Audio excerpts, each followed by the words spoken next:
Let me start with a simple truth. Neglecting justice is itself an injustice. History doesn't debate this. Law doesn't debate this. Faith doesn't debate this. Every civilization that ignored this truth paid for it eventually. And today, many people feel something familiar in their bones, a pressure, a silence that's lasted too long, a sense that justice has been exposed but never executed. So, tonight I want to talk about one moment in history that explains exactly what happens when justice is delayed too long. The French Revolution.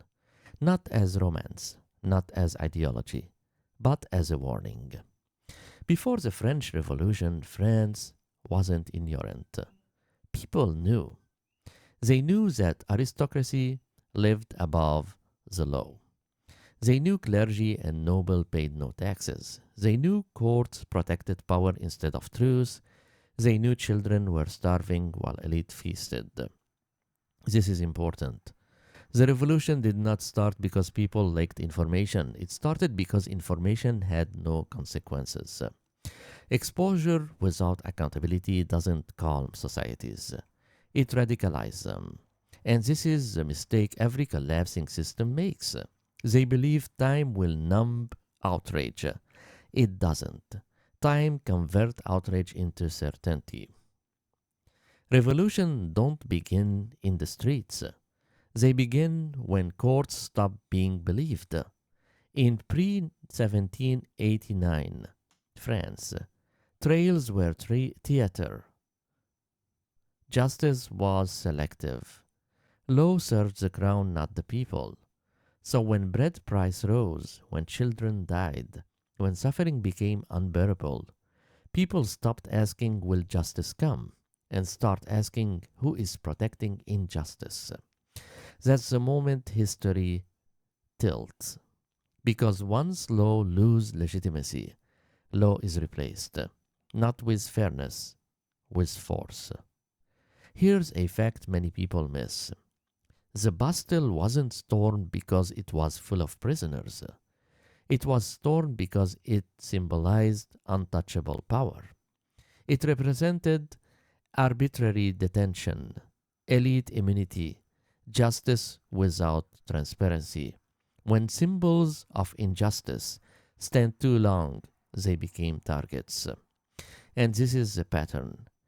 Injustice accumulates quietly. Symbols remain standing. Pressure builds invisibly. Then one event ignites everything.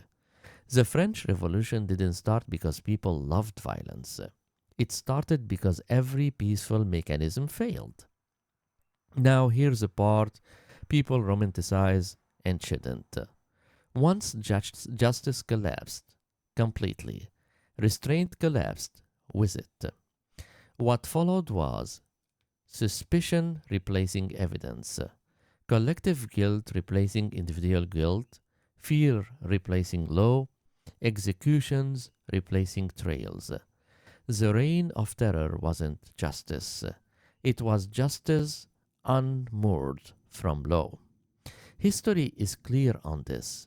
Justice delayed create revolution. Justice abandoned create terror. And history condemns both. Now let me say this carefully. I'm not calling for revolution. I'm not calling for violence. I'm not calling for collapse. I'm pointing out a historical law. When justice drags long enough, societies stop waiting for God and start acting as God. That's not faith, that's desperation. And it always ends badly. The warning of the French Revolution isn't overthrow everything. It is correct injustice early or lose control of the correction. Here's the deeper question people are really asking. How do we know God still has hope in humanity? Because children are still born. Every birth says the story is not over. But how do we know a society is approaching judgment? Not divine fire, but historical consequences. When crimes are known, evidence exists, victims wait, years pass and nothing happens. That's when warnings begin, not from heaven, from history. Prayer is not violence. Prayer is not denial. Prayer is not silence. Prayer is refusal to normalize injustice. To pray is to say, this cannot be buried. This cannot be erased. This cannot be treated as noise. That kind of prayer doesn't burn cities. It keeps memory alive, and memory is dangerous to corrupt power. Every empire that fell thought time would cool anger. People would forget. Power would protect itself. They were wrong. History doesn't forget, it waits. And when justice finally comes, it always comes more expensive than if it had arrived early. Let me end with this. Justice is not revenge. Justice is not annihilation. Justice is not silence. Justice is accountability before collapse. The French Revolution teaches us this in blood. When justice is delayed too long, it doesn't arrive purified. It arrives wild. The choice every society faces is simple. Correct injustice early or lose control of the correction later. That's not ideology. That's history speaking. Thank you for listening.